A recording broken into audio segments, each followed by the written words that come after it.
time. Now back to America's most powerful talk lineup, WHIO. What time is it? Time for action. Well, the radio is on. I've been waiting all day. It's go time. That's the big thing today, radio. Getting restless? Speak into the microphone, squid friend. Let's start the show. It's the Evening Edge with Todd Hollst. Call me now, 937-457-1290. Locally grown, seriously funny on WHIO. Oh, Todd, you got off the couch today. So we're gonna give you just a little bit of praise. A little bit of praise just for you. Well, Hit me now. you actually got off your couch today. You know we gotta give you praise. Sing that name. Sing that name. Oh, Todd, we praise you. It is the Evening Edge, Monday through Friday, 5 to 7. You can watch the live stream on Facebook, YouTube, and Twitch. And now in 4K high definition. Woohoo! You can see the pores on my nose. So close. So clear. So frightening. Oh my gosh. I don't know where to start today.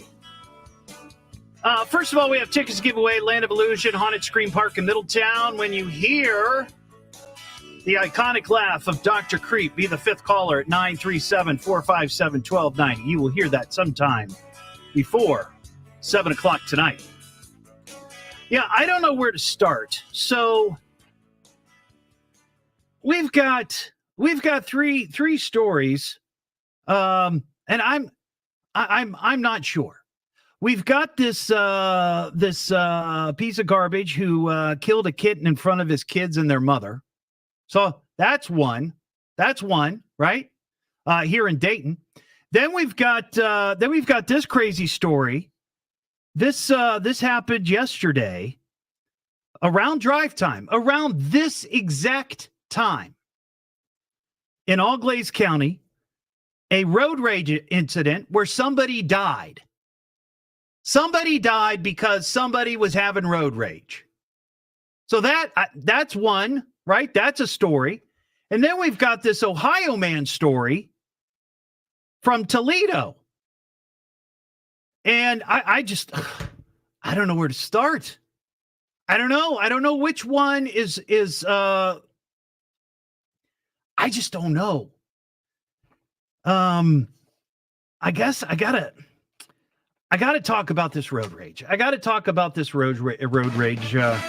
This is crazy. Road rage. There was this road rage. Should have just been road rage. You ever think of that? And it's This- right, like swearing, road rage. I got road rage. I just have so much road rage. Please keep the road rage to a minimum. Yeah, folks. so this happened yesterday, just about this time, right now.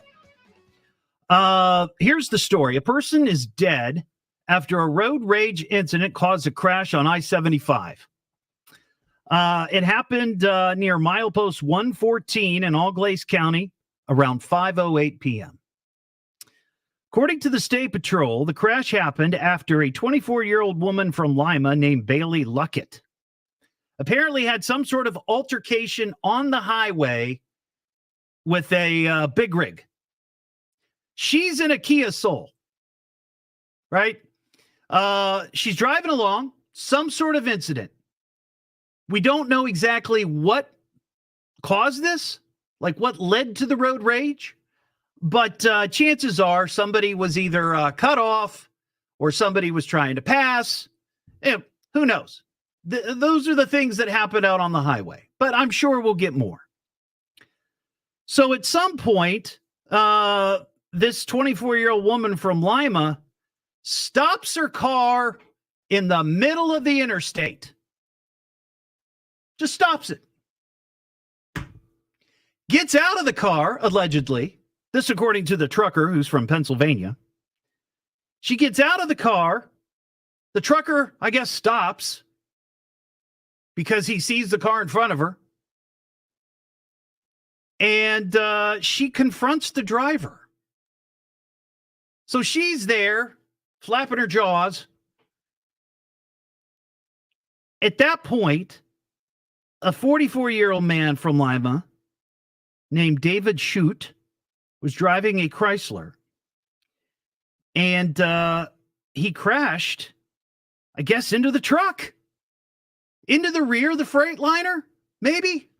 I just saw a flash of video up on News Center 7 where it had road rage and it had a couple of trucks and highway patrol. So I'm guessing that's what it is, but I didn't see it. I didn't see it completely. The driver who died was not wearing a seatbelt, but if you're going at high speed on the highway and you hit a truck, the seatbelt will certainly help. But if you're going, 55, 60 and you hit the rear end of a truck. But what's more, after that happened, after this woman got out of her car to confront the trucker, and this poor guy, doesn't see it or doesn't stop in time. Who knows what caused that, but he hit the truck. She takes off. She flees the scene. This 24-year-old woman from Lima takes off. Though the troopers did find her car later. So the crash remains under investigation. It doesn't say who's been charged with what, but I'm pretty certain that unless you have an automobile issue when you're out on the highway, or you're in an accident or something, I don't think you're really supposed to stop your car in the middle of the road. So that makes no sense at all. Why that would happen. Especially on a highway. I feel like if you're on a highway and somebody cuts you off, just change lanes or get off at the next exit or just go about your day. You should really do that anywhere, right? It doesn't matter if you're in a busy intersection in downtown Dayton or Centerville or Springfield or wherever. You just go on with your day. But especially on the highway where you're moving. It's one thing to get irritated if you're stopped at a stoplight, right? And you can't move and the rage is just building up and you're, but when you're on the highway, just put her off. Just go. So that's one story. Then we got this other story. You heard Ron Otto talking about this. This guy, he's accused of, here in Dayton, he's accused of killing a kitten in front of his kids and their mother, and he was mad because he couldn't find his phone. He couldn't find his phone. Clearly, the kitten hid it from him. Are you kidding me? What's his name here? Mikado Black. During a fit of rage, Black is accused of grabbing a kitten that was on the porch and killing it in front of his kids and their mother. And right now he's in Montgomery County Jail. What is that about? A little defenseless kitten. A little defenseless kitten. And this guy takes out whatever rage. It doesn't have to do just with him not being able to find the phone.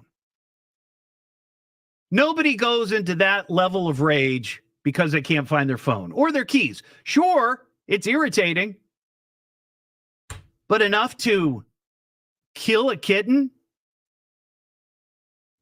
Oh, man. And then we got this Ohio man story. This is crazy.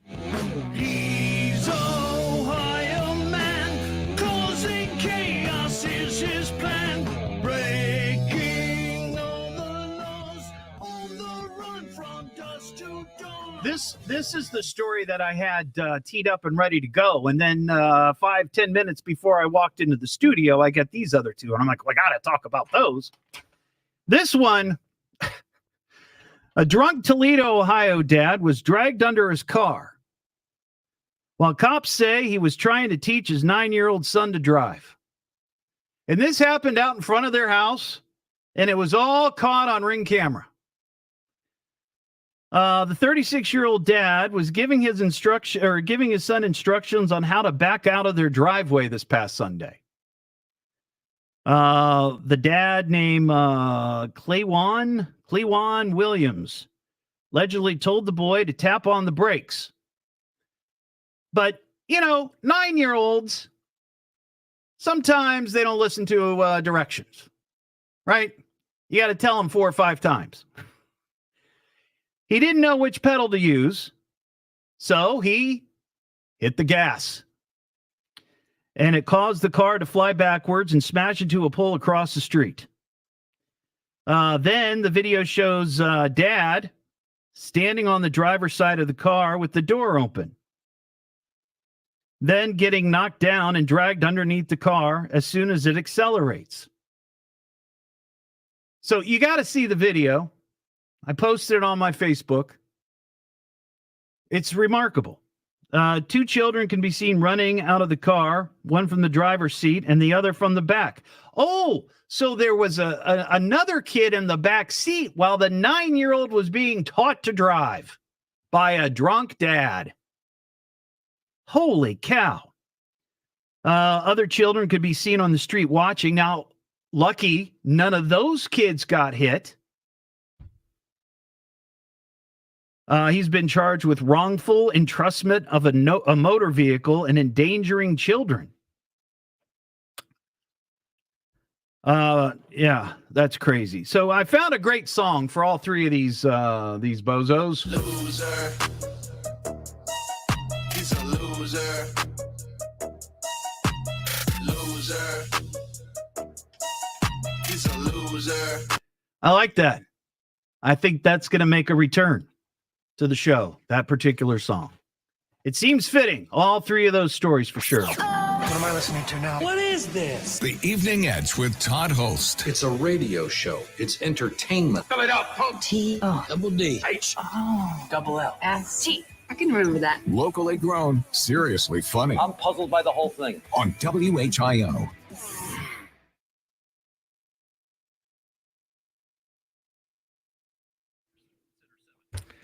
It's good to get that off your chest, early on in the show. Just, oh, Lordy. What on earth? That's crazy.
See what Hurricane Milton is right now. 5 o'clock.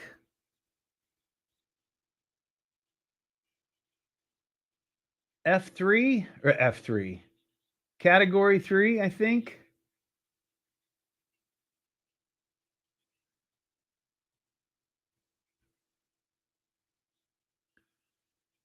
Yeah, I think that's what it is.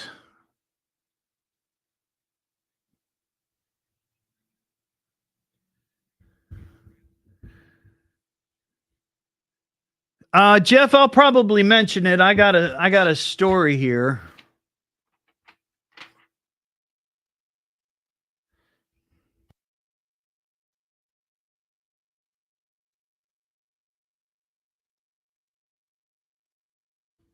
Cat 3, okay.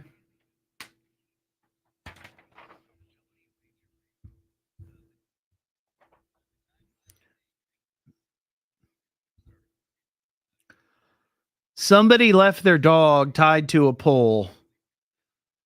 Oh, good Lord.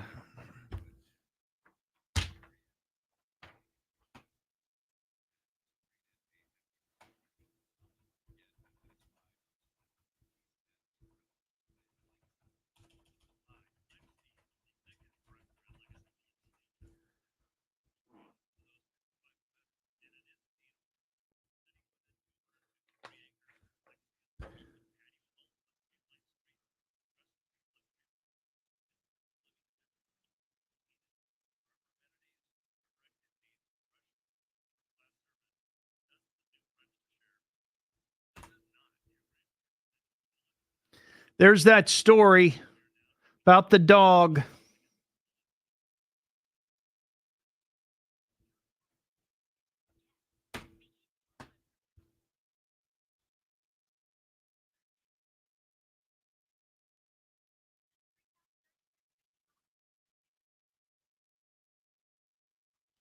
Unbelievable.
Yeah, it's just I don't know what's going on. It's just ridiculous.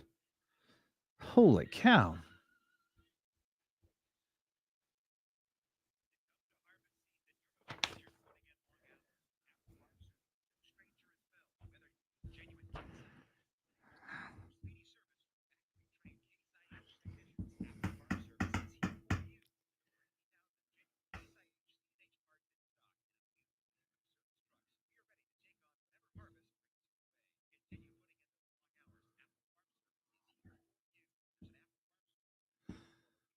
Do do do do do do. Oh, you're listening on the radio tonight.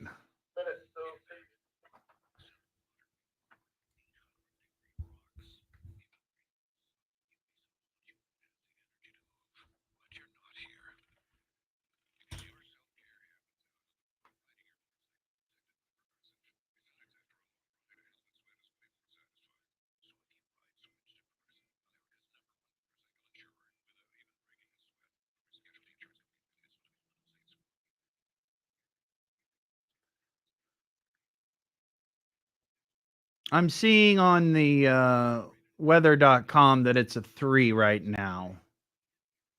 5 o'clock.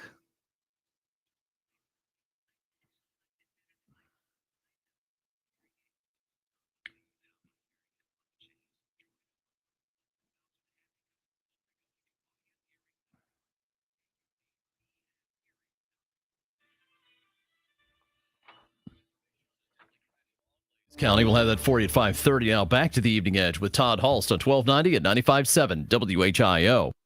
I'm just trying to make a living. The Evening Edge with Todd Hollst. Call Todd now, 937-457-1290, or message him at Evening Edge Todd. Locally grown, seriously funny on WHIO. Run! Back here on the Evening Edge, Monday through Friday, 5 to 7. Ron, I got a question for you. Sure. You've been watching any of this video from Florida as Milton starts creeping in? A little bit, yeah. It's looking pretty scary. It's not good. And it's not even made landfall. Those are just the what do they call them? The outskirts, or Yeah, the outskirts are bad enough. Yeah. I think it's a 3 now, right now, category 3. Is that correct? Yes. Yeah. Yes, and it is what they're saying is it's going to blow over land. It's going to cut right through Florida, and on the other side, it's still going to be a Category 1. Wow! So it's going to maintain, that fist through most of the time it's over Florida. Now I had weather specialist Nick Dunn from Storm Center 7 on last night after 6:30, and he was telling me that what you're saying is exactly right. It's going to remain a hurricane, but I guess it's supposed to just go right off into the Atlantic. No threat of it going up the East Coast or anything like that. So once it's passed, I guess we should be good. We should be good. Yeah. But there were a couple of things I wanted to know if you saw these stories. One, and speaking of Nick Dunn, he posted this morning on his Facebook page. Did you see the story that a radar scientist and weather researcher who passed away in March of last year, they dropped his ashes in the eye of Hurricane Milton? Wow. Okay. Yeah, his name was Peter Dodge. He was a lifelong and honored radar scientist and researcher. And at some point, I guess yesterday, or no, it was early this morning, 1:45 a.m., the hurricane watchers, those guys that fly onto the hurricane, you wouldn't get me to do that. I guess dropped his ashes into the hurricane. I thought that was remarkable. Yeah, that's pretty amazing. I mean, these people, they get up in those propeller planes and they fly right straight through the hurricane into the eye and stuff. They do it every time a hurricane flies over. So all for research and stuff. But I'm like you, man. You couldn't pay me enough to get up in there. Hurricane hunters. And last night, Nick said that when they were doing this yesterday, they were running into hail. They were running into, of course, crazy wind and apparently seagulls. So a little bit of a mixed bag. Your day was bad. How about being a seagull?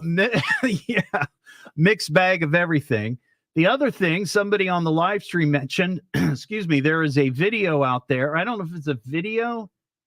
It might be a video. Apparently, there was a Florida Highway Patrol trooper driving Interstate 75 near Tampa this morning. And, people are evacuating. And he saw a dog that somebody had tied up to fencing right off the side of the highway. Oh, man. Just left him there. Just left him tied to the post. Just left him there. Just left him there. Wow. I guess they decided they're evacuating and then, maybe we won't take the dog. Holy cow. Right. So fortunately, the trooper saw that dog and got out and saved him. And it looks like Spuds McKenzie, if you remember him. Oh, one of those dogs. Oh, 100%. Yeah. And the last thing, and this is pretty ominous. And I heard this and saw this at a couple of places. Apparently, officials down there in Florida are telling those people who have chosen not to evacuate to write their names on their bodies. Oh. If that isn't enough to make you reconsider, I don't know what is. Yeah. I don't know what is. Sign me up for that. Yeah. I mean, I understand that maybe there are some people who physically, for whatever reason, or don't have the resources to get out. I understand. I think you're not looking hard enough. You're not trying hard enough. But I see some people who seem like, they should have some sense. But they're like, no, I'll be fine. We'll be fine. These 5 sandbags will help. Right. Ain't gonna help. It's the Evening Edge with Todd Hollst. Call Todd now, 937-457-1290, or message him at Evening Edge Todd. Locally grown, seriously funny on WHIO.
How do they scale it in the ocean, Josh? No, they rate the damage on land. So when the storm comes on to land, the damage that it causes, they can tell how strong it is. But as far as when it's out in the ocean, it's the wind speed. It's wind speed.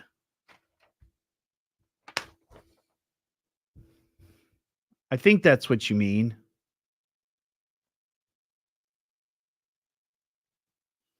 Oh, Kathy, that's an interesting idea. Put your important. Right, there you go, Leslie. That's right. She's much more clear and succinct than I was.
Oh no. Wet Shiba cat pate.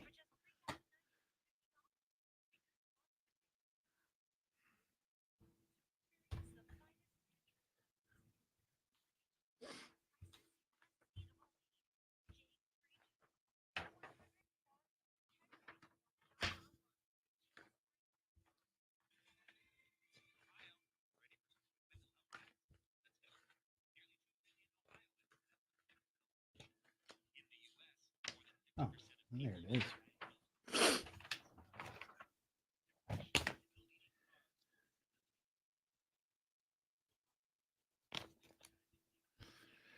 Well, the thing is, Josh, is with tornadoes, is you can't always gauge the wind. See, when the hurricane hunters fly into the hurricane, they can gauge the wind speed because they have the instruments there because the hurricane is right there, right? It's not moving very fast generally. So they can do that. But in a tornado, you don't know where the tornadoes are going to spin up.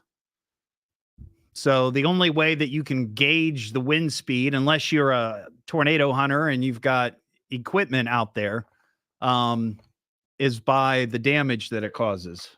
I think that does that make sense?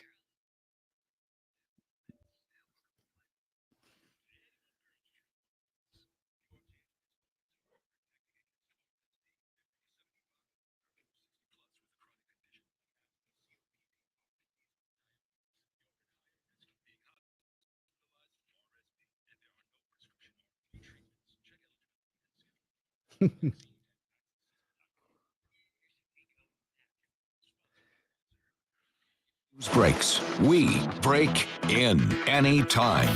Now back to America's most powerful talk lineup, WHIO.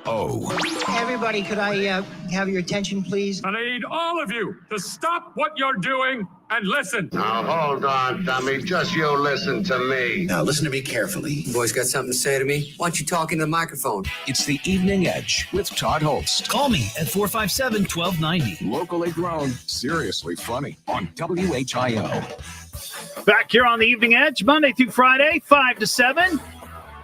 You can watch the show on live stream, Facebook, YouTube, and Twitch. Well, it is Wednesday, and I started Wing It Wednesday a couple of weeks ago. We had our first one last week. We don't have one today. And you know what they call that? They call that an opportunity missed.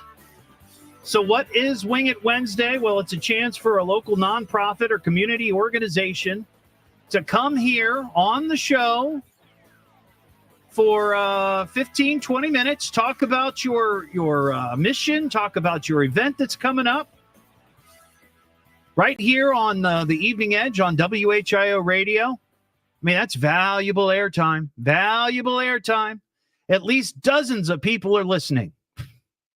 And they'll hear about your event or they'll hear about your organization. Actually, it's thousands upon thousands, tens of thousands, I'm sure, are listening right now. And all it costs you is an order of wings. You bring them to me. I share them with my buds here. We got Chris Kinger. We got Ron Otto. We got Jason Michaels. We all dig in a little bit. And we get sort of a free dinner, a little snacky snack. And you get to talk about your organization. It's pretty cool. If you'd like to get details, go to my Facebook page. And just look for the Wing It Wednesday logo. It's my face on a plate of wings. You can't miss it. 937-457-1290. We got some folks that want to talk about Hurricane Milton. We'll get to that one second. I was listening to Miami Valley's Morning News today with Larry Hanskin, and he was talking about some story he saw that there's an exercise studio in California. You've heard of goat yoga? You've heard of cat yoga? There's even dog yoga. This particular exercise studio is now offering snake yoga. And what they're saying is if you have a fear of snakes, a phobia of snakes, like I do, that you can come, do some yoga, and learn to overcome that phobia of snakes. I'm here to tell you that some phobias don't need to be conquered. Now, if you have a phobia of flying, that might be helpful to conquer. Especially if you work in business and you have to travel for your job, right? Sure. If you have a phobia of elevators, some people do, that might be one to try to overcome because you can only walk up so many flights of stairs, right? You might have to ride in an elevator at some point in your life. But a fear of snakes, you don't have to overcome. You just avoid them. You just avoid them like I do. If I see a snake, I go the other way. I'm not there to try to overcome it. I got cajoled into trying that a couple of years ago. They had somebody from the Cincinnati Zoo bring up some animals, and one was a snake. No, thank you. No, thank you. So if you've got the snake phobia, be okay with that. You don't have to conquer it. It's all right. Roberta on northbound I-75. Hey, Roberta. Actually, I'm off the highway now. So. Oh, good. I'm glad. It's much safer off the highway apparently today. Yeah. Today wasn't so bad though. Well, I'm glad you didn't get caught in that contraflow lane, did you? No. Oh, no. Good.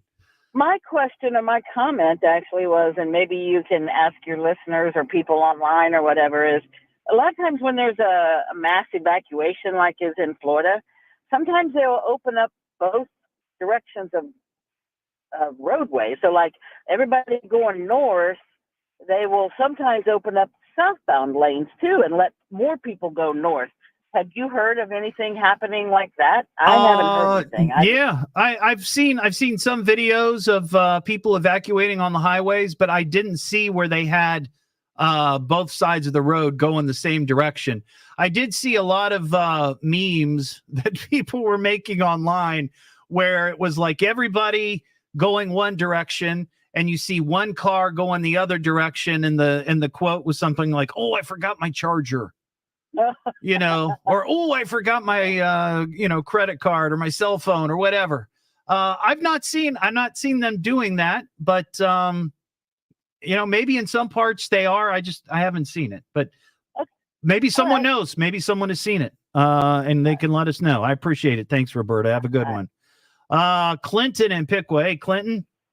Now, when you do the Wing It Wednesday, remember, people, they've got to be the hottest wings on the No, I don't want really hot wings. I want medium wings. That's what I don't want. Maybe a tiny little heat, but I don't. I said, Clinton, you're setting me up for disaster here, man. I don't want to. If I get too hot of wings, I will start sweating profusely, and I'm a big guy. I don't need to be sweating. I can't do it either anymore. I'm too old. Yeah, and and then I have to talk. So if my mouth is on fire, it's gonna get pretty quiet around here. So I was being nosy this morning, and I had the police. I had a police scanner app on my phone. I had it up on my Manatee County Dispatch this morning down there in Florida, where my mom and my brother are at. Right. You called us. You called us last night with a sort of an update on your family down there. Most of them are, I think you said, evacuating, except for a brother who's working at a hospital and has to stick around. Yeah, they're talking today. So far, so good. They're getting the outer bands, a lot of wind, a lot of rain. Nothing crazy yet. So I had it up and I was listening to it. Apparently they run a shuttle service for people who can't get themselves around the shelters. Right. It's a lot of, I was listening to this. I was sitting at my desk today at work and I'm listening to the scanner traffic, and they're running that communication through apparently the fire dispatch. And hey, this person needs picked up, this person needs picked up and transported here, yada, yada, yada. Mm-hmm. All of a sudden that comes across the radio. It's amazing to me how I don't know if the term is stupid people are, but I don't know if that's the right term for this. And you can correct me if I'm wrong after I tell you this. But I'm listening as I come across the radio. It's like, I've got, so-and-so here. She is saying that she's telling us that she has so many items that we have to make 2 trips. She's refusing to leave without her stuff. And you can hear this lady in the background every time he keys the mic over the dispatch channel, just giving this poor guy the business. Yeah. Like, I'm not leaving without my stuff. And I'm sitting there going, I finally took my earbud out. I looked at my boss, like, you got to listen to this. Yeah. I'm sitting there listening to this, and I couldn't help but laugh. I'm like, how dumb are people? Right. Well, they're pretty dumb. They're pretty dumb. In fact, it's interesting you mentioned this because a couple of years ago, when I was filling in on another show here on the station, it wasn't a hurricane, but there was, I know what it was, mudslides. It was mudslides in California. And I asked the question, and we did 3 hours of this. And the question was, if you had to evacuate, what's the one thing you absolutely would take? You can't take anything else. You can take one thing, one personal item. What would it be? The answers were varied. And I think that's what it should be. You get one thing. Take some clean underwear, sure. Take your meds, take your glasses, take your dog, take your cat, take your pets, whatever. Take your, tax forms or take all your important information, right? But you're not taking your collection of hummingbirds. Right. It's not. You're not doing that. You're not. Eventually, what happened was, I'm guessing it was the supervisor finally got on the radio and said, if she's refusing to leave, we cannot spend any more time on her. Yeah. She's just going to have to stay. And I'm not sure what came of it. I got called out to something out on the floor that I had to turn off. And I could not believe what I was hearing. And like I said, Bob, this lady in the background, man, she was giving this poor guy the... Yeah. I mean, it's people are not thinking straight when something like this happens. I appreciate your call, Clinton. I got to go here. We got Julie in Eden. Hey, Julie. Yeah. Yeah. How you doing, Julie?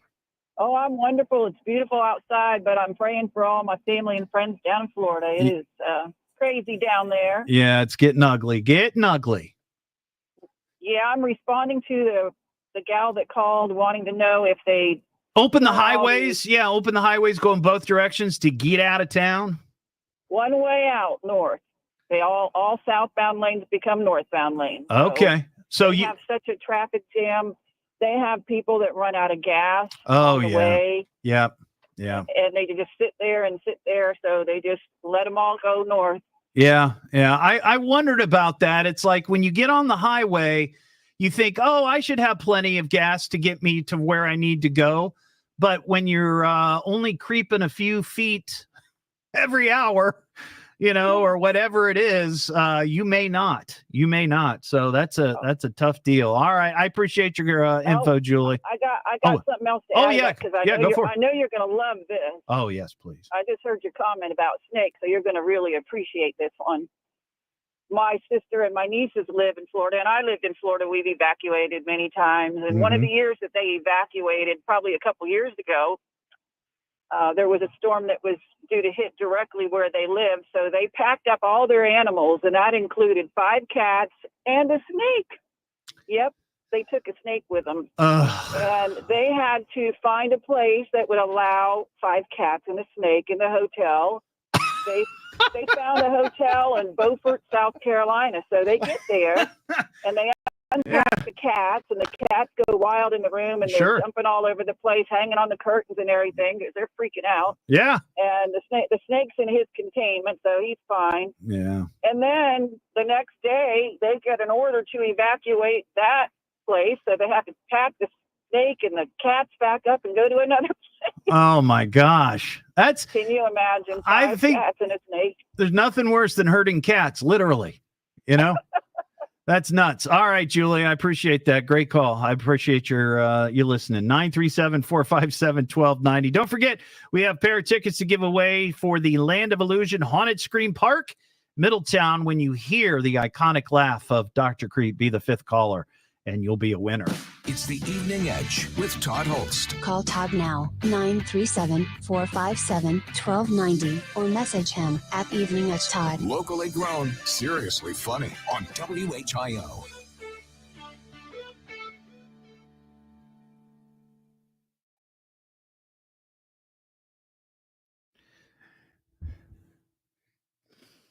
Yeah, I was thinking that too, Heather. Just put that little snake, depending on how big it was, you put a little snake in the little container, throw it in your bag. Nobody will know.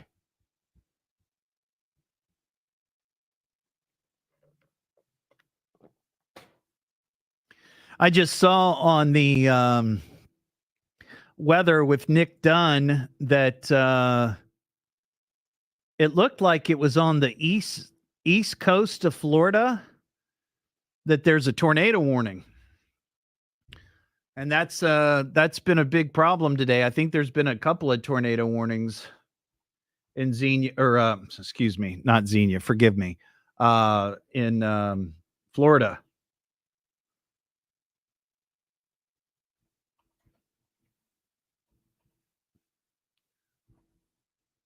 Warnings, Florida. Let's see.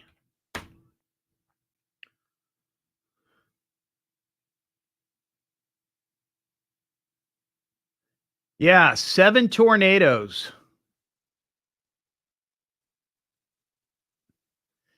53 tornado warnings in South Florida today. Oh my gosh.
That is crazy.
Active liver tablets from New Nordic. I used to have real issues with my liver, and at my last checkup, my doc was concerned about my numbers. But since adding a once-a-day active liver tablet, my gut's better, I feel great, and my doctor's happy. I ask a lot of my liver, so the least I can do to say thanks is a daily dose. You ask a lot of your liver, so give it the support it needs with Active Liver. You can find Active Liver at Amazon.com, or for a volume discount, visit NewNordicUSA.com. Go to new, NORDICUSA.com, Amazon, or ask for Active Liver at your local CVS. New year, new you. New Nordic. Probably my headphones. McAfee, WHIO Dayton, and WHIO FM Pleasant Hill. Keeping an eye on Hurricane Milton. We'll have the latest at 6. Now back to the Evening Edge with Todd Hollst on 1290 at 95.7 WHIO. At best, you're an underachiever at a local radio station. The Evening Edge with Todd Hollst. Call Todd now, 937-457-1290, or message him at Evening Edge Todd. Locally grown, seriously funny on WHIO. Back here on the Evening Edge, Monday through Friday, 5 to 7. I just saw a post from a meteorologist down in Florida. Can't tell which station he's at. He might just be an independent meteorologist. But 2 hours ago, he posted that there have been 53 tornado warnings in South Florida today. That was 2 hours ago. And I just saw up on Storm Center 7, weather specialist Nick Dunn had a map up there and showed that there was an active tornado warning in, it looks like the eastern coast of Florida. So it's all over the place for sure. Those poor folks down there. Jarhead, well, here you go. Milton, Florida. How you doing, Jarhead? Doing good.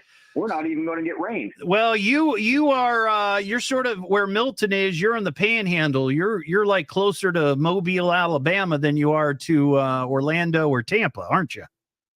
That is correct. Yeah. So, yeah. but you probably got rain with Helene, right? Sprinkles, really? Wow. Well, you've been lucky than that storm and this storm for sure.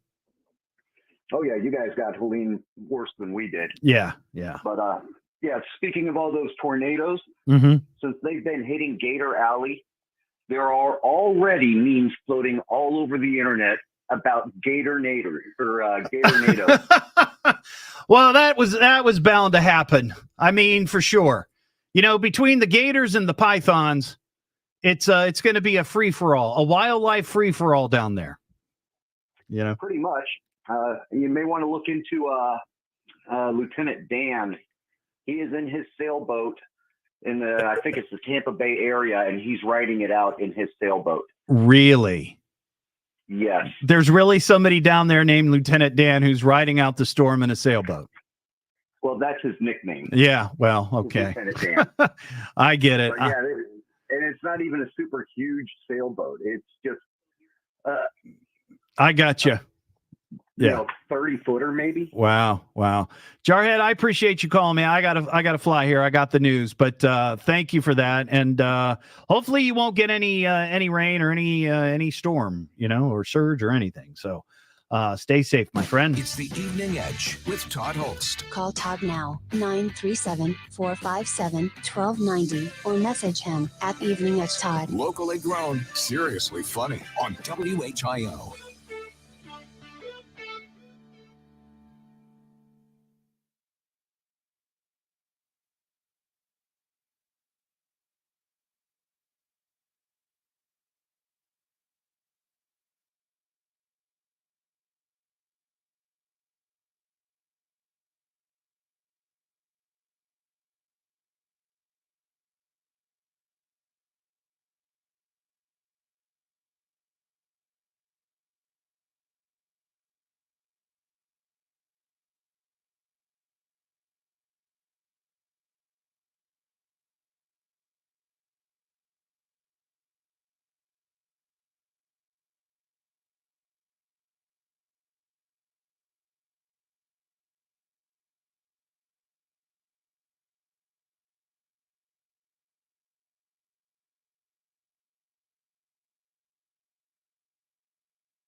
Well, thank you. Yeah, I'm pretty good with geography and not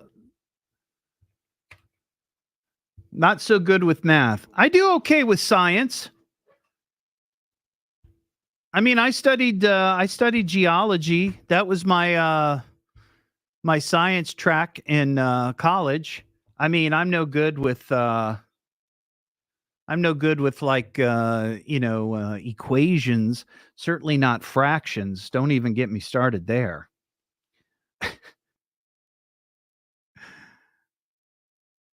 But yeah, I was actually pretty good when I was in school. I was pretty good. I did very well in English. 'Cause, I mean, I can write. Weird science. Yeah, that's what I meant. I could make a drop dead gorgeous model in my bedroom with some Tinker toys and Legos and a Barbie doll for my sister.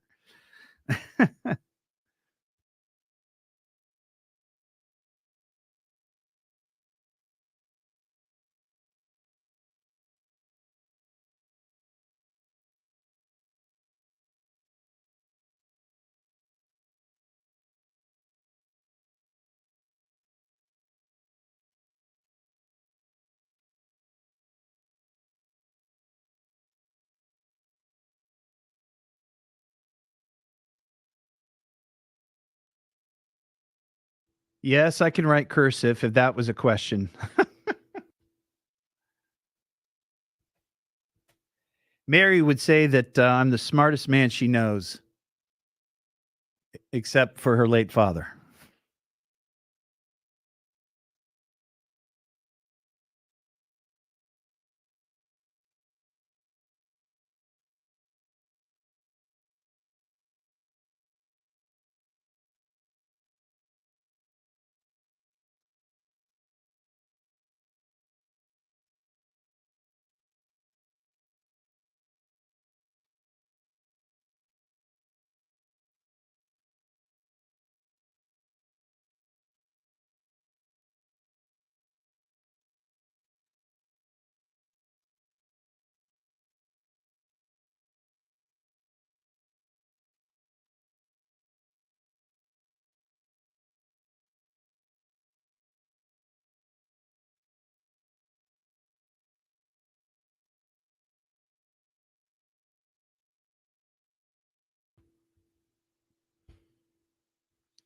All right. What have I got coming up?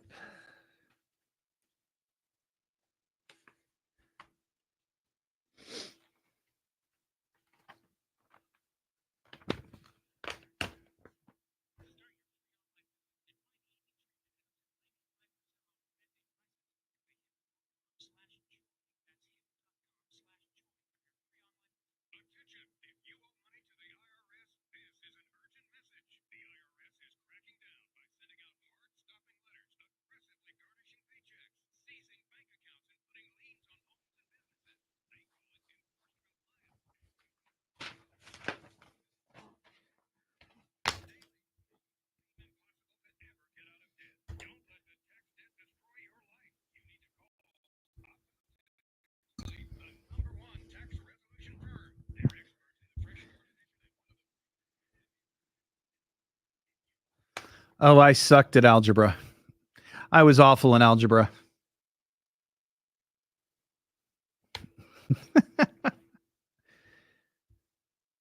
Captain Scurvy did well in home ec. He made one of the best aprons in class. And a nice casserole.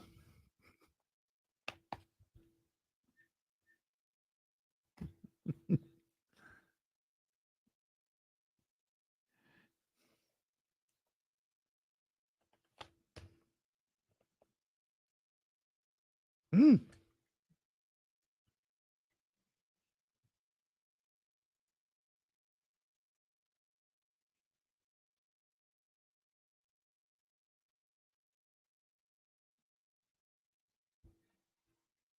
Souffles. Yeah, that sounds like something Captain Scurvy would excel in. The scurvy souffle. Why is that not a thing? Something with sardines. Some sort of scurvy sardine souffle. Say that quick. A sardine souffle. Yum.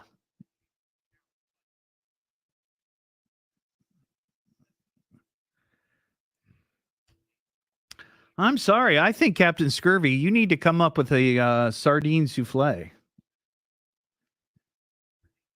And week old crap.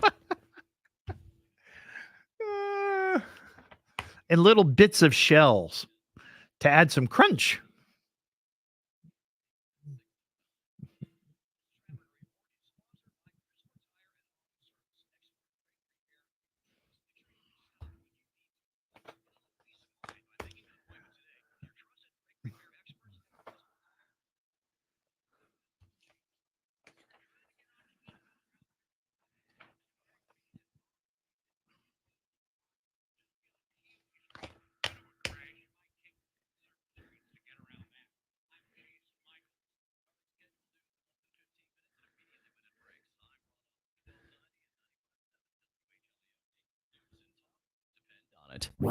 If news breaks, we break in anytime. Now back to America's most powerful talk lineup, WHIO. It's that time again. Something told me to turn on the radio. Showtime! This is great. It's a nice break. This guy, Todd. Monday through Friday. Getting restless? 5 to 7. All right, I'm listening. Let's start the show. It's the Evening Edge with Todd Hollst. Call me now, 937-457-1290. Locally grown, seriously funny on WHIO.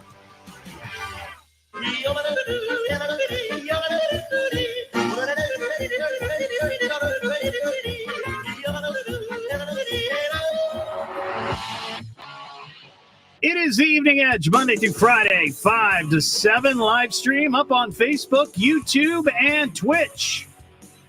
And now in 4K high definition.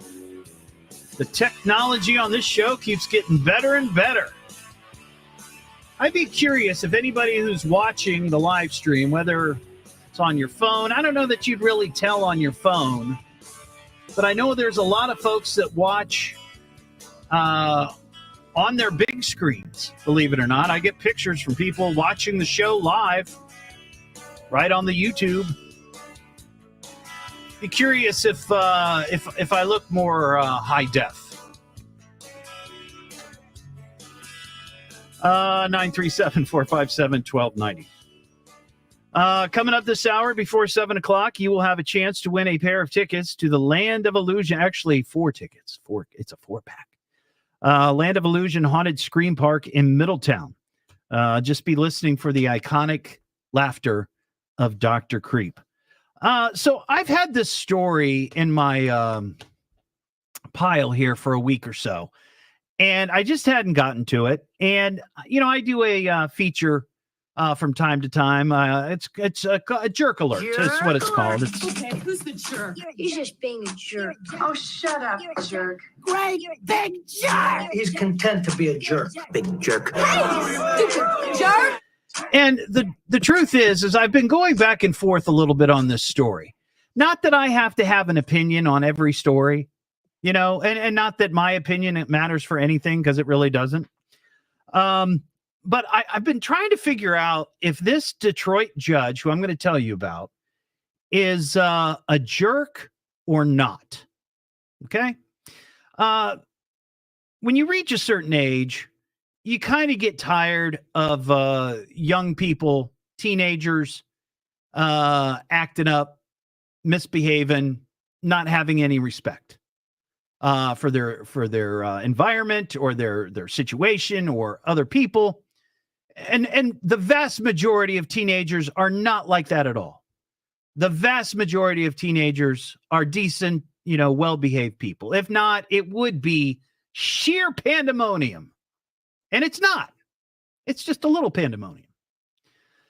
But this story caught my attention. It was a Detroit judge who was removed from the bench briefly and has been put back on the bench, but he's only handling speeding tickets. He was a judge that would hear all sorts of cases there in Detroit. But that changed in August after a group of high schoolers came to see what it was like in court. And I remember doing this. When I was in high school, I was on a mock jury. I went to Beaver Creek. They took us to Montgomery County courts. We were on a mock jury. These were college students. I think they were going to UD. They were in law school, and they were, going through this thing. So we went to the court, and we got to participate and see how an actual courtroom works. Well, that's what was happening up here and there in Detroit. And the judge, his name is Kenneth King, Judge Kenneth King. Noticed that there was a 15-year-old girl who was with this class, and she was dozing off during the court hearing or whatever was going on, whether it was a trial hearing. He singled her out for falling asleep. Now, I would probably do the same thing. I wouldn't single her out or make her a target, but I might be like, excuse me, miss, you need to stay awake in my courtroom. Fair enough, right? Fair enough.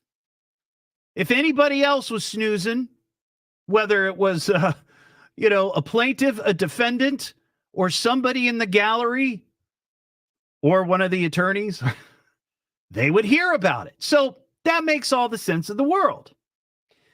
But then this 15-year-old, I guess, gave him a little bit of lip. Okay, I can understand the judge not being cool with that, 100%. But at that point, what you do is you ask the teacher or whoever the supervisor is of those students, the chaperone, if you will, come to the bench and tell them to remove that student, that they have lost the privilege of being in court that day to watch the case and to learn with her classmates what goes on with our justice system. But that's not where he took it. He didn't take it from just remove the kid. He ordered the 15-year-old to be handcuffed, and required her to go change her clothes and put on jail clothing. Now, here's the thing. This whole deal was happening on a live stream. So there were people from outside the courtroom watching this, probably other students, maybe in other schools or other classes. He also threatened her in front of all of her classmates to juvenile detention. And from what I can tell in the story, I think he might have been serious. Though I don't know what sort of authority he would really have for sending a 15-year-old to jail for falling asleep in his courtroom. Now, the girl's mother told the AP that her daughter had been tired because they don't currently have a permanent residence. So, that's a situation that some families, unfortunately, find themselves in. And it's really, really tough on the kids, especially when they've got to be at school, bright and early, ready to learn. You got to give the girl credit. At least she showed up, right? Well, mom's filed a lawsuit, and she's seeking more than $75,000 for inflicting fear and severe emotional distress on her 15-year-old daughter. But the thing that's interesting is that the folks who sort of manage the judges, if you will, I guess the Michigan State Bar or whoever it is, maybe it's the Michigan State Supreme Court, because I think they do that here in Ohio, that they can reprimand and suspend judges and lawyers for bad behavior. They ordered him, this judge, to social emotional training. And at the time that this story came out, like I said, it was maybe a week or so ago, 2 weeks ago, he had been reassigned to just speeding tickets and other minor offenses. So, I certainly understand trying to get through to a child. And sometimes you kind of have to scare them a little bit. I remember my dad, my late father, he worked in computer sales, and this was back in the 70s and the 80s. He worked for a company called Sperry Univac. And if you've been around for a while and you know computers, you've probably heard that name. Well, he was a branch manager of the Dayton store or location. And one of his clients was the city of Kettering. And I'll never forget this. It was the city of Kettering, and he was dealing with someone at the police department. And he got a tour of the facilities, and he took me along. And I'll never forget this. This is there was a holding cell there, of course, at the jail center, for people who are just arrested, and they bring them in and they put them in the holding cell while they do their paperwork or whatnot. And, at that point, I think I was maybe 11 or 12, maybe 13.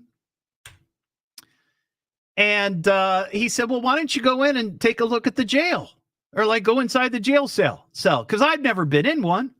Certainly saw him on TV, saw him in the movies.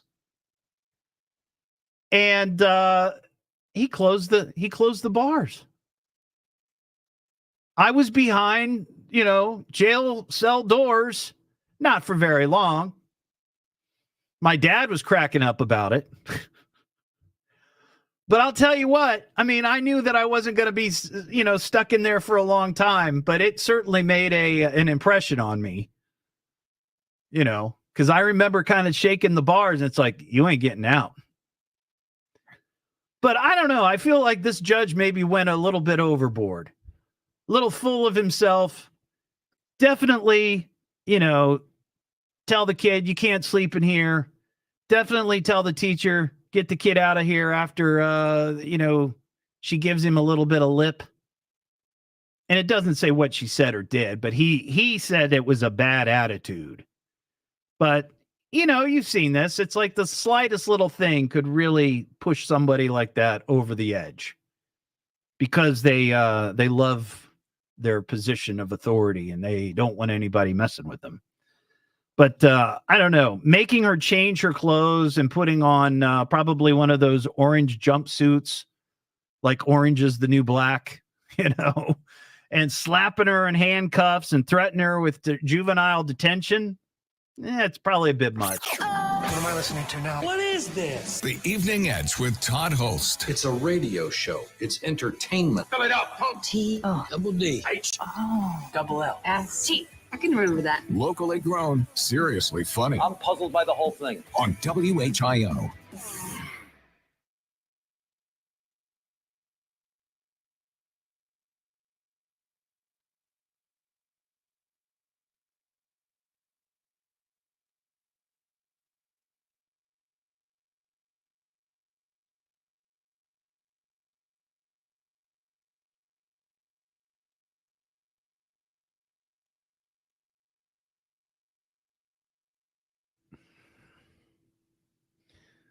What they need to do is bring back the stockades. I think I have a picture of me in some stockades. No, not stockings. I said stockades.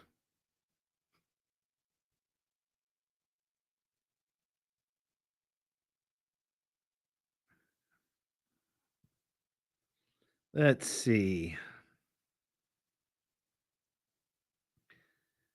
Might be a funny picture to see.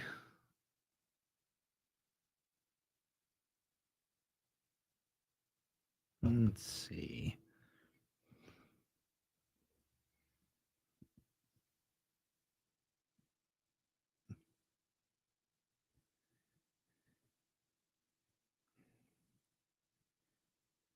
Let's see if I can find it. It's actually a pretty funny picture.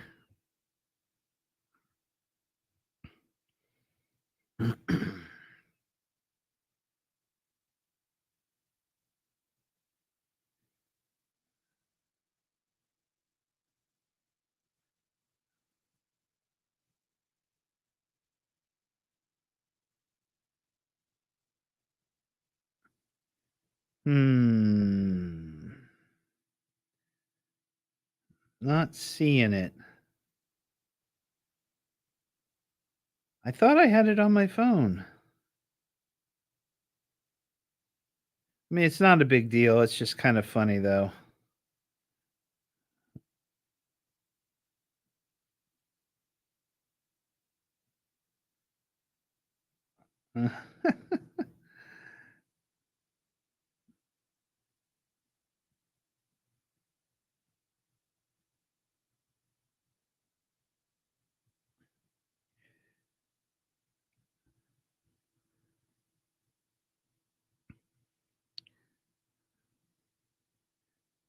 Oh, come on.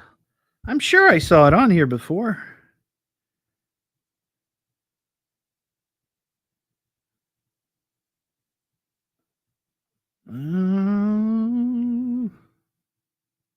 Here it is. This is great. Here's a picture of me in the stockades when I was a kid.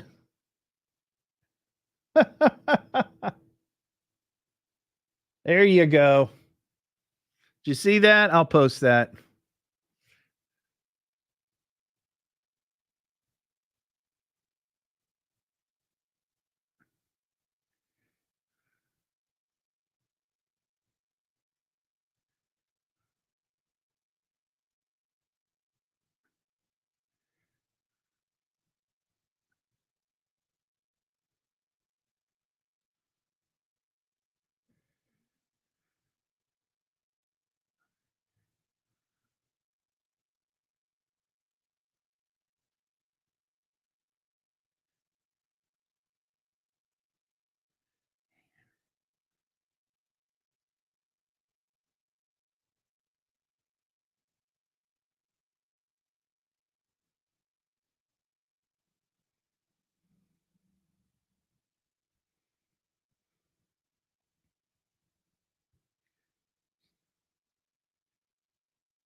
All right, it's posted. No, that was at, I think that was at a place up in, I want to say it was close to Lake Erie. And it was like a Western village.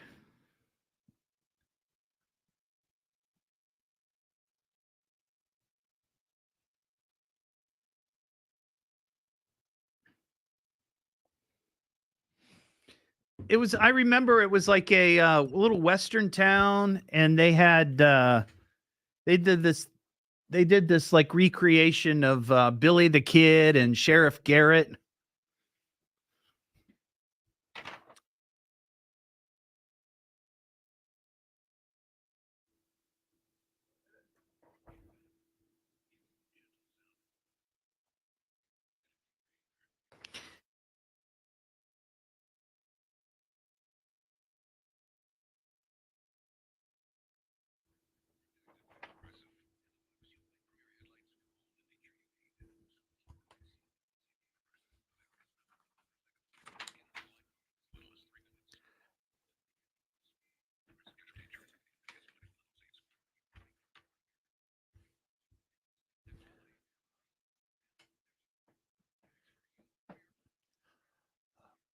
Boy, I don't know, Amy. I don't remember the name of that place.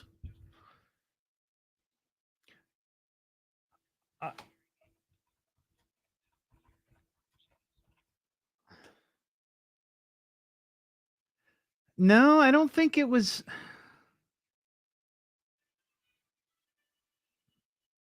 Mm.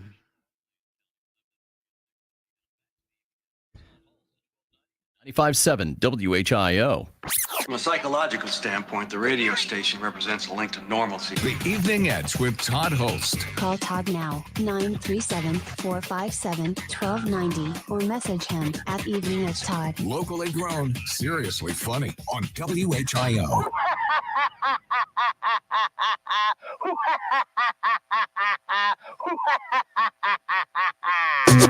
Back here on the Evening Edge, Monday through Friday, 5 to 7. Of course, that was Dr. Creep.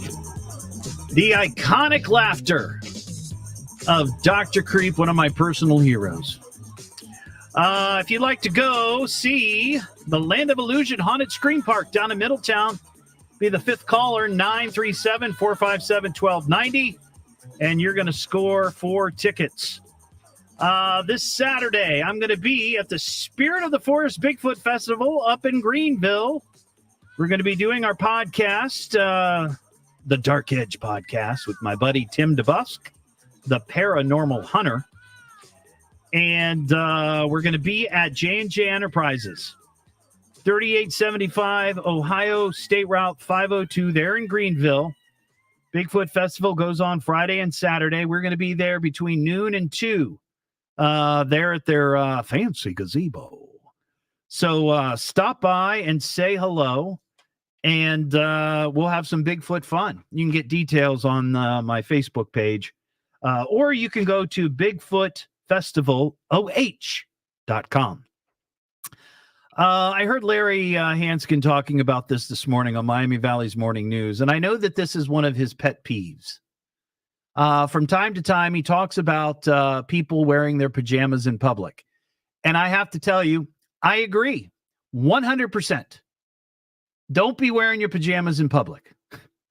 But there's a story that he referenced that was in the New York Post that says Gen Z employees, and these are ages 12 to 27. Are there 12-year-olds out there working? Probably not. Are wearing pajama pants to work. Luxury fashion houses are also embracing the comfy chic fad. While some find it lazy, others find it comfortable and stylish. Some employers are horrified at the trend. I have to be honest, I haven't encountered anybody here at the station wearing their pajamas. I do see it quite often. Just Walmart. I see that a lot at Walmart. I see it sometimes at Target. Sometimes the grocery, definitely little convenience stores.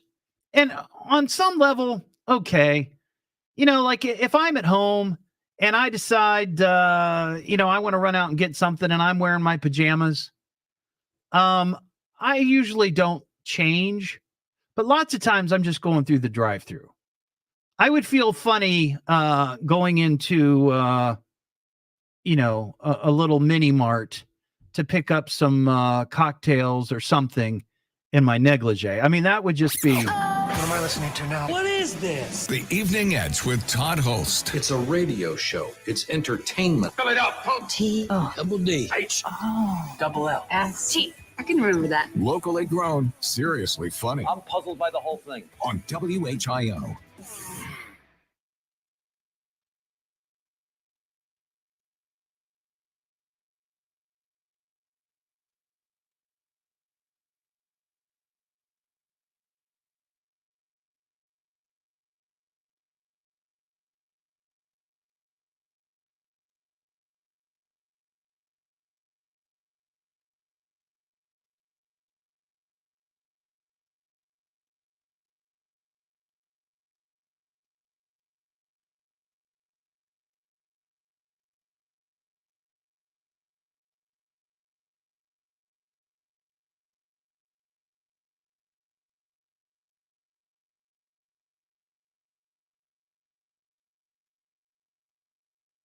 %, Ron.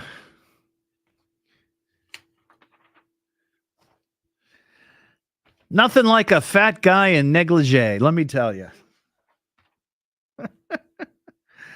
Oh, shoot.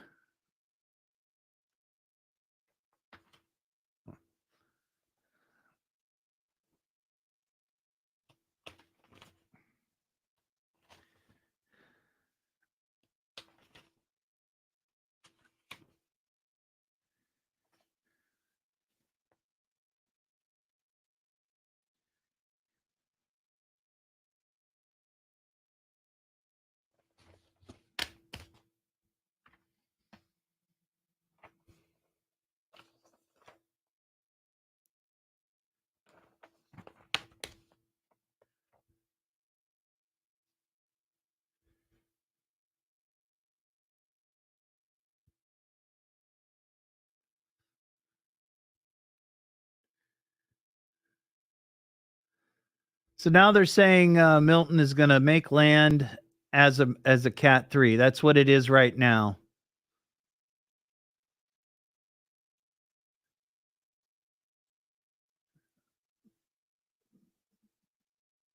It might, I think it might hit earlier than what they were saying. 10 p.m. Yeah, I mean, they're...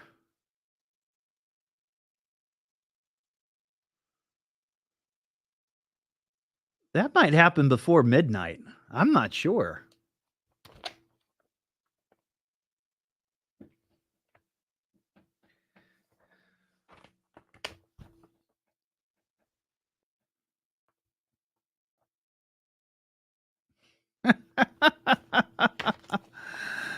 Oh, Lyle.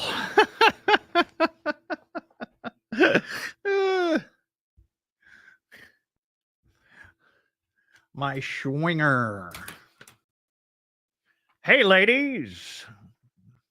I'm Lyle. Here's my swinger.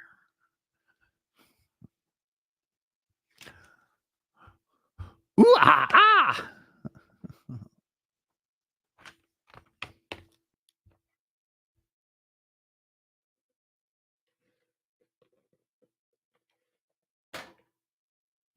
I appreciate that, Lyle.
We'll have more of the Land of Illusion tickets to give away.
Powerful talk lineup, WHIO.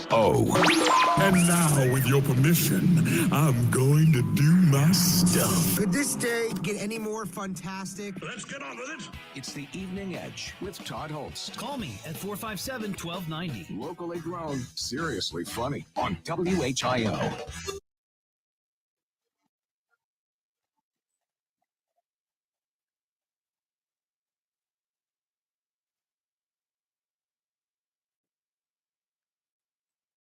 Got a nice beat to it.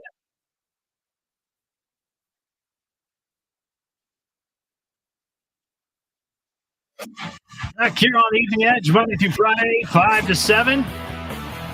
Kinger, my producer, did you recognize that tune, or did you recognize what that was from? I don't know. I have not heard that tune before. That is from the classic video game Tetris. Okay. You know what Tetris is, Yes, right? I It's know what the blocks falling down, and you got to match them up and clear them out. And Yes. well, apparently, over the weekend, a 16-year-old kid from right here in the United States of America became the first known person to get the classic video game Tetris to reset to level 0 after beating it. Wow.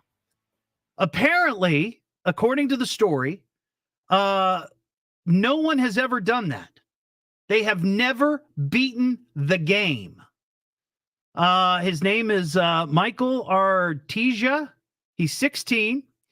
He claimed the historic moment of a so-called rebirth while live streaming himself playing Nintendo's version of the game on Twitch this past Sunday, which, by the way, you can watch the show on the Twitch. It took him 82 minutes to successfully clear level 255 on Tetris. That's the game's highest level. He streams under the name Dog Playing Tetris. Celebrated and watched in shock as it started again from scratch. The teen carried on playing and eventually finished with 29.4 million points. Holy cow. He was reportedly playing an edition of the game made for Nintendo, the NES console, that prevents crashes after level 155. Apparently, there's some bug or some deal where if you're playing this game, Tetris, and you get to that level on other platforms or consoles, it will sometimes crash. And I guess people have made it to that level before, but it always crashes. So nobody's actually beat it. And of course, Tetris was invented by a commie, a Russian dude, a Soviet engineer in 1984. But it's a very, very popular game. I remember having the Atari 2600 as a kid. You know what I'm talking about? Nope. You don't? Of course not. How old are you? I'm 22. 22. Oh, you're in that age group that might wear your pajamas to work. Yeah. Please don't. I got khakis on. Please, good. Please don't wear your pajamas. No, when I was young, I had the Atari 2600, and one of my favorite games on there was Space Invaders. And I remember playing, and it's not like, the Atari 2600, anybody knows, the Space Invaders on that console was not the Space Invaders that you played, at the convenience store or the arcade. It was very different. But I remember flipping the score, beating it and having it start back at 0. Not as difficult as this, because I was able to do it, but still, nonetheless, it was kind of cool. Now, I've got another question for you, Kinger. You're a sports guy, right? Yes. Yeah. I am. What did you play sports in school? Yes, I grew up playing pretty much the three main sports: football, basketball, baseball. But in high school, I stuck with baseball. That was my Okay. sport. Now, I would imagine from time to time when you're playing in these games, right? Mm-hmm. There might be some sort of altercation on the field, some sort of fisticuffs, if you will. Mm-hmm. Were you ever involved in any of those? Like, did you ever go after somebody, or did somebody ever come after you? No real brawls for me, but there were times where you'd get thrown at maybe because somebody was celebrating too much in baseball. That's just kind of how the game goes. Yeah. And, you kind of leave it at that, but no real brawls for me. I didn't get any fights. So you were never in a situation where you might consider, like, how am I going to fight back? Like, am I going to throw punches? Am I going to kick? Well, am I going to scratch, or what am I going to do? The thing about baseball is there's a lot of close plays when it comes to sliding. And so there was a couple of ones where I thought it might get heated after you slide into home plate and the catcher's got all that gear on. Yeah. Well, I don't know if you know this because you've not been here super long, but I played soccer all through high school, and I played in college, and I even coached and played after college. And I a few times throughout my playing career, I found myself in a situation where maybe there was some shoving going back and forth. Definitely no kicking and no biting. Now, why biting, you ask? Well, here's why.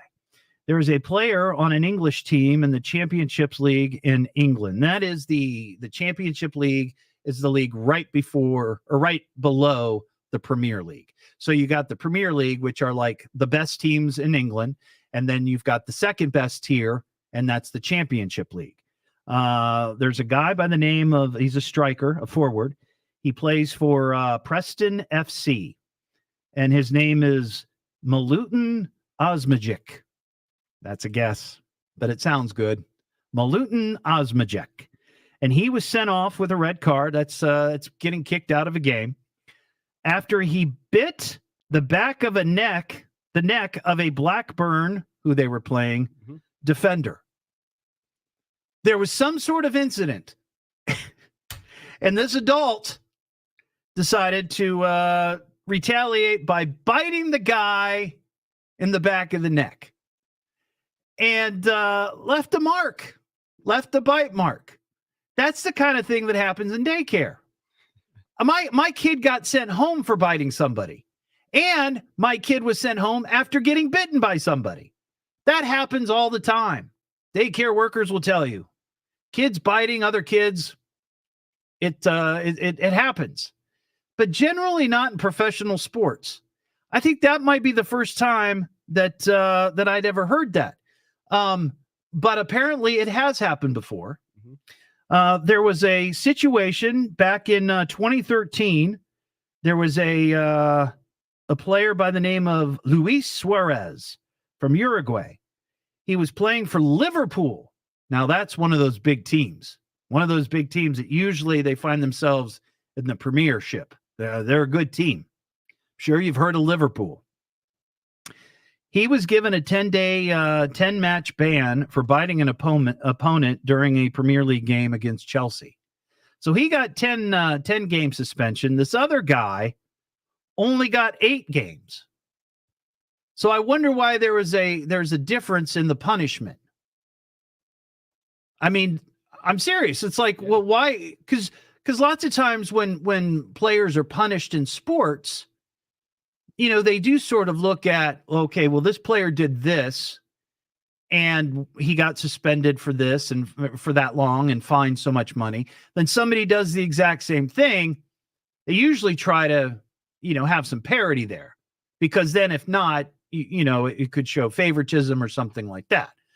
But I'd be curious to know why one guy got 10 games and the other guy got only 8. Maybe the 10 game guy drew blood.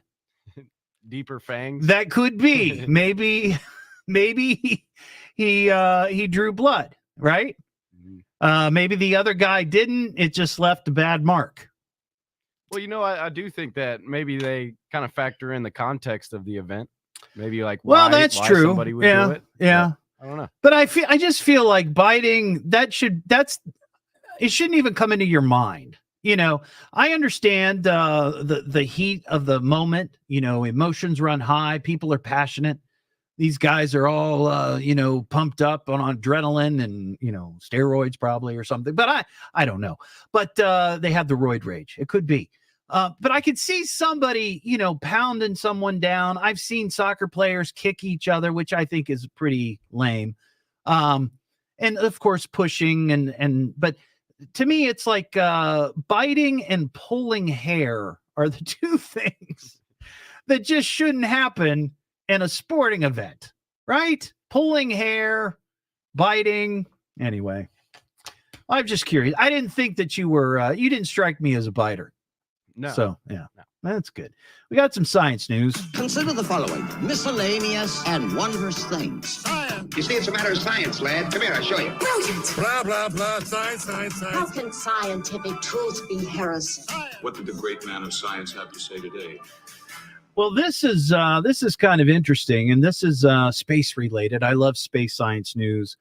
There is a comet called Comet C-2023 A3 that was discovered by astronomers earlier this year and is thought to orbit the sun about every 80,000 years on a highly elongated path.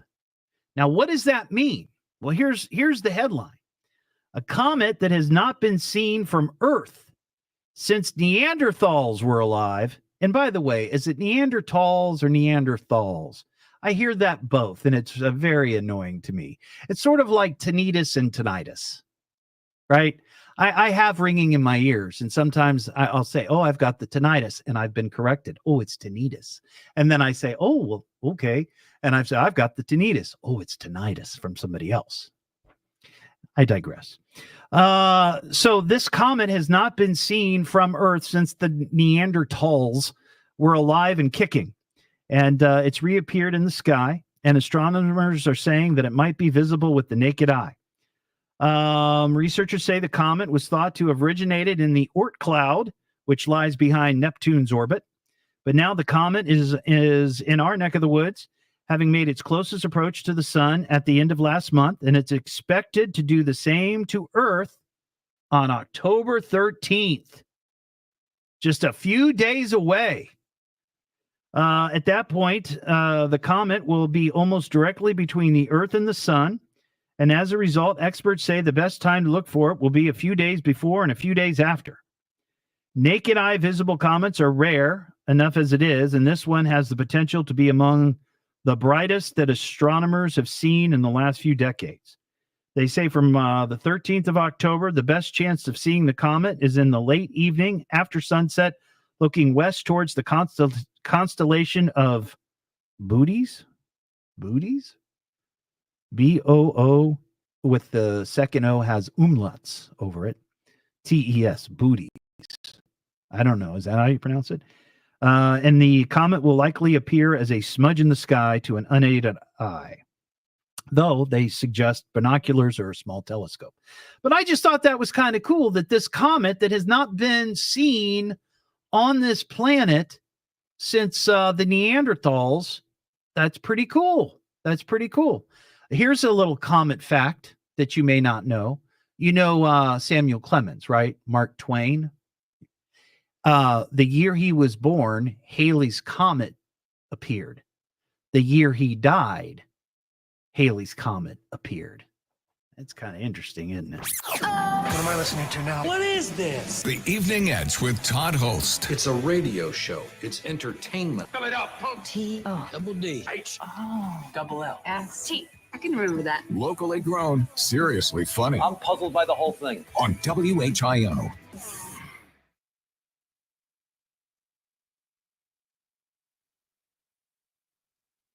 That's right. I like that, Heather. Neander shorts. Isn't that what the Germans wear, the Neander shorts? Oh, Lederhosen. That's what it is.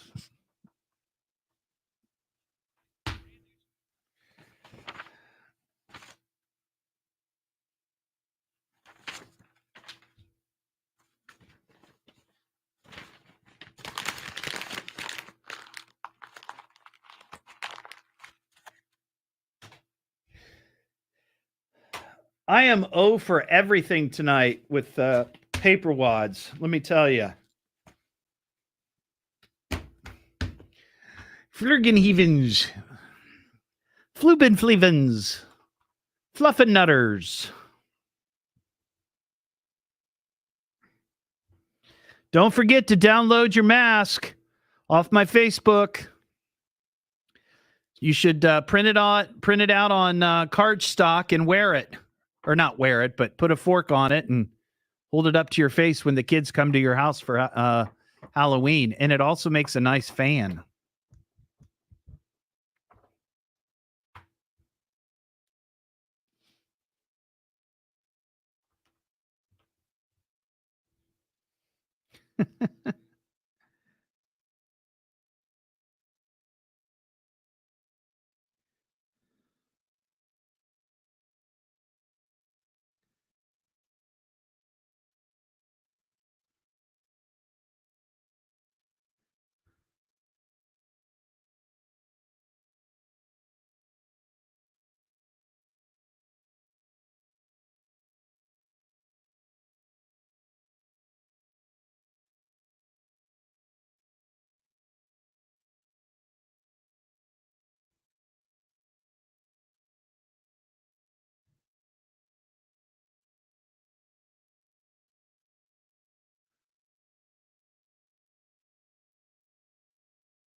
Yes, staple it to your forehead. Will it work on a dot matrix? Maybe.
Love it, Leslie. Love it.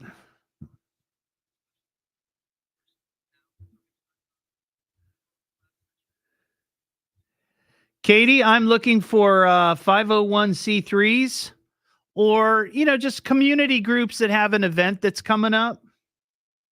Like if the Beaver Creek Popcorn Festival people wanted to come on, I mean, it's passed, but they could come on and talk about the event and promote it. But I'm looking for like nonprofit groups or just community groups. I'm open. It's not a requirement that they have to be 501c3, but I just didn't want, businesses coming on here wanting to, promote their business. It's got to be something for the community. That's what I'm looking for. I think I do have somebody scheduled for next week. I'll have to check.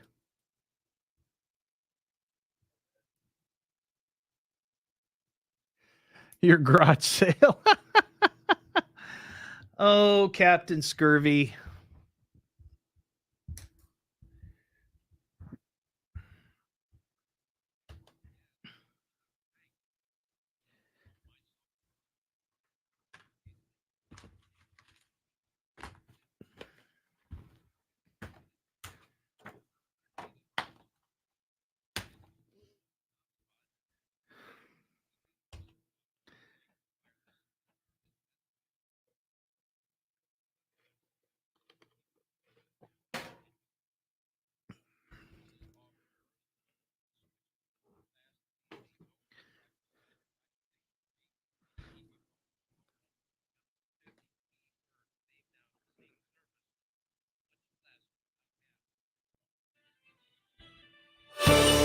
It's feeling a lot more like fall around the Miami Valley. We'll have the latest at 7 o'clock. Now back to the Evening Edge with Todd Hollst on 1290 and 95.7 WHIO.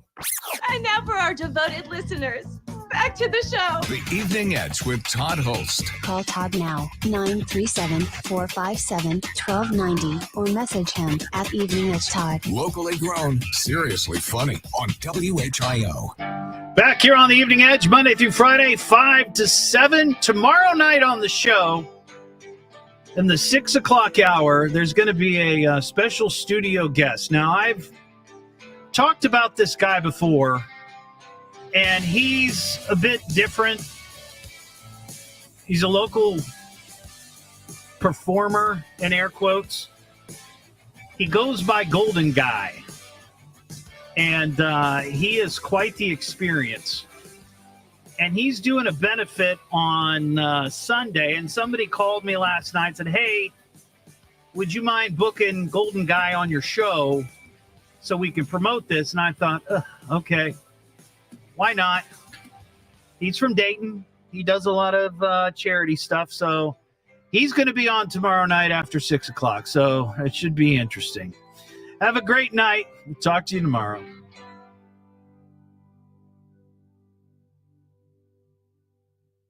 And that's how she wrote. I got nothing left. Why don't you just call it a night? I'm saying it's over, superstar. That's it, guys. We're all fried. You guys have a good night. Unplug everything, wrap it up. Let's go home. Adios, amigo. All right, everybody. Have a great night, and I will see you tomorrow. Have a wonderful evening. And thanks for watching.